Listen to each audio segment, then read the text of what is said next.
Wow, Masya Allah, Dajjal sudah mengetahui keberadaanku sebagai pembela, penegak kebenaran ini.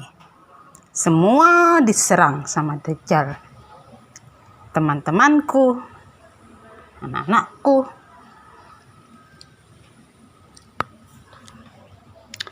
Ayo semua kita serang, kita lawan rame-rame. Siapa yang mau menjadi pasukan Imam Mahdi? Serang Dajjal itu. Bagaimana cara menyerangnya? Share petunjuk-petunjuk yang telah aku share. Karena itu tidak main-main. Petunjuk itu adalah datangnya dari Allah. Kalau tidak percaya, suatu saat Allah akan membuktikan semua kebenaranku. Ayo, siapa yang benar-benar telah berazam pada dirinya akan menjadi pasukan Imam Mahdi karena Allah, benar-benar berjuang karena Allah, berjihad di jalan Allah. Jihad di jalan Allah itu sangat mudah di akhir zaman ini.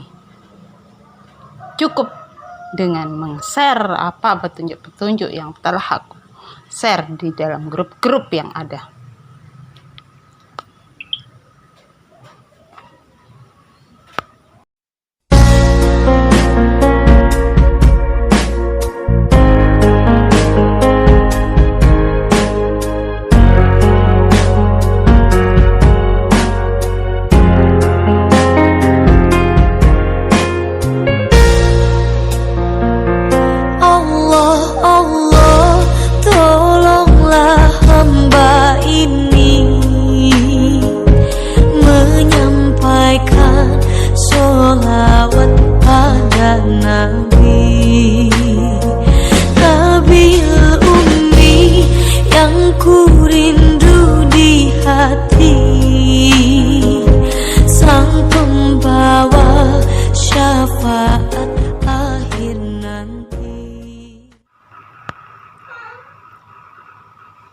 Waduh, mimpiku kali ini benar-benar harus dijadikan sebuah perenungan yang mendalam untuk semua umat.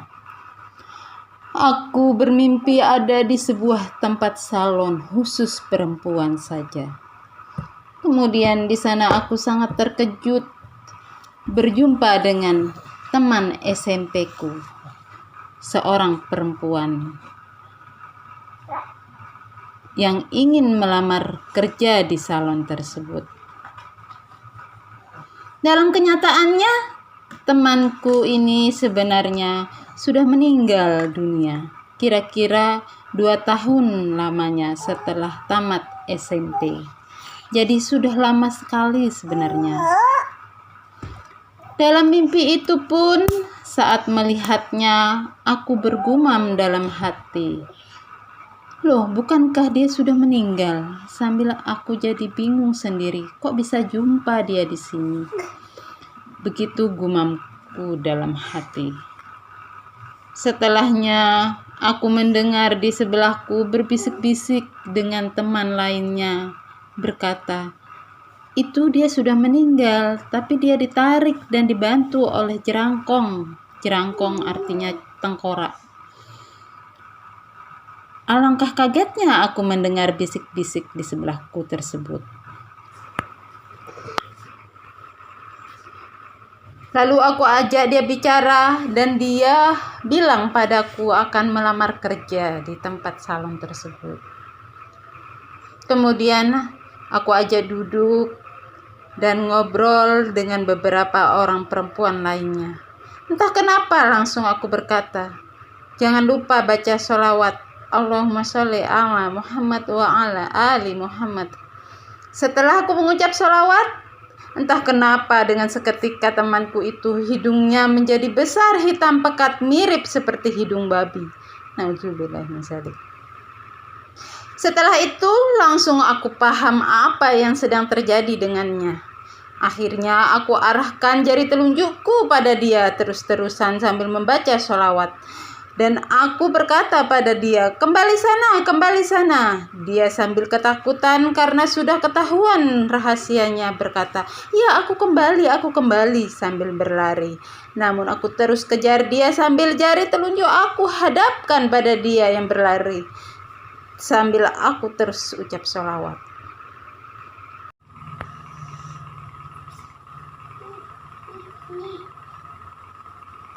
Setelah sampai di jalan raya, mau mengarah ke kuburan tempat dia akan kembali. Karena dari jauh terhalang oleh pohon-pohonan, sempat aku melihat rok atau bawahan yang dipakai terbuka dengan sendirinya. Tapi yang nampak aku lihat hanya bokongnya saja. Karena dia harus kembali ke dalam kubur dalam keadaan telanjang, bukan? Lalu orang-orang yang mengikutiku dari belakang, aku memberitahu mereka dia sudah kembali ke alam kubur tadi. Aku juga sempat melihat bokongnya. Kemudian aku terjaga dari mimpi. Aduh, mengerikan benar mimpiku ini.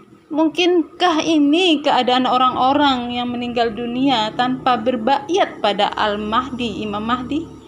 Hingga sangat penting berbayat dulu sebelum meninggal dunia, agar tidak masuk dalam sindiran dalam hadis seperti bangkai yang berjalan. Namun dalam hadis ini harus didalami secara hakikat, bukan secara syariat. Kalau didalami secara syariat, hanya menyebut dengan bibir saja tanpa mengenal benar Allah yang disebut adalah kesia-siaan belaka. Nah, yang diminta secara hakikat menyebut, tapi jasad, jiwa, raga benar-benar mengenal yang sebenar-benar mengenal Allah yang disebut.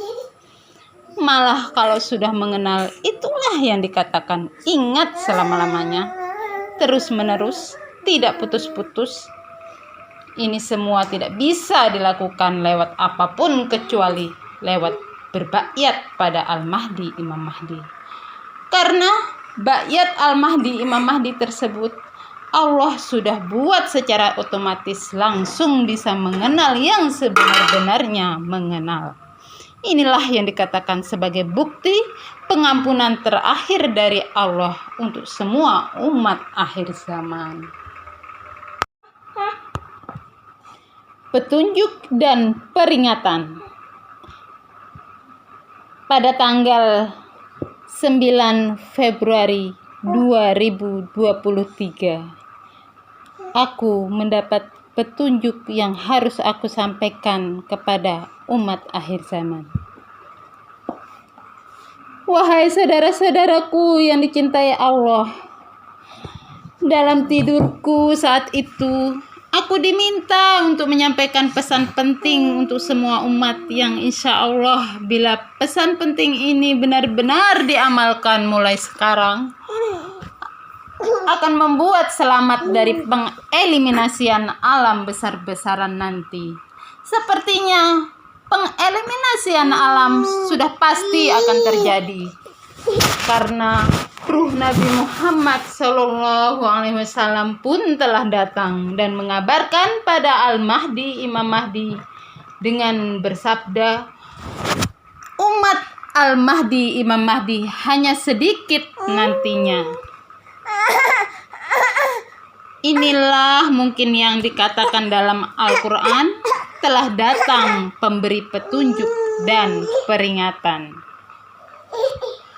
Adakah yang mau tahu apa pesan penting ini?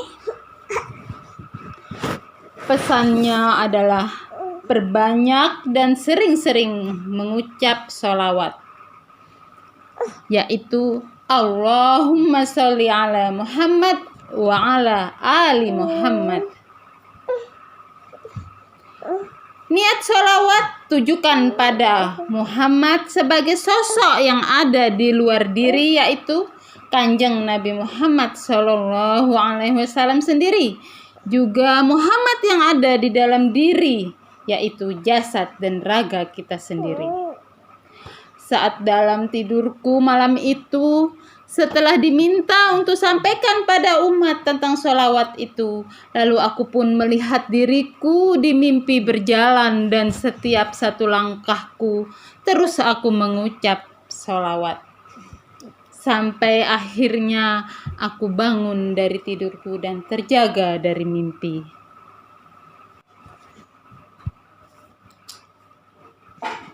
Insya Allah ini jalan selamat dari pengeliminasian alam di akhir zaman ini. Amin.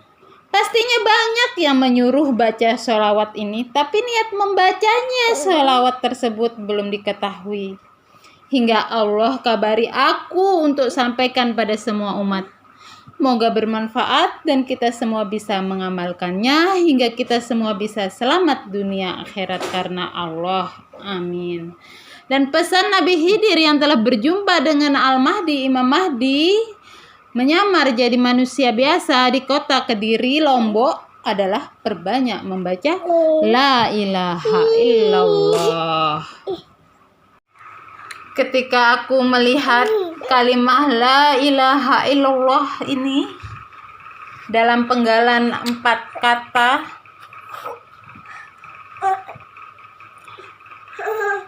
aku jadi teringat mimpiku ketika proses dalam pencarian jati diri beberapa tahun yang lalu. Aku bermimpi melihat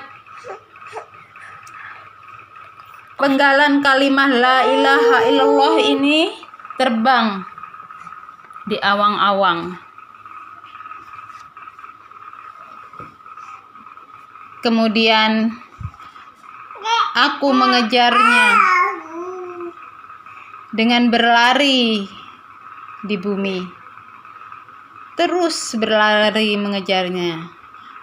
Aku melihat penggalannya seperti yang ada di foto ini, dengan penggalan berkotak-kotak,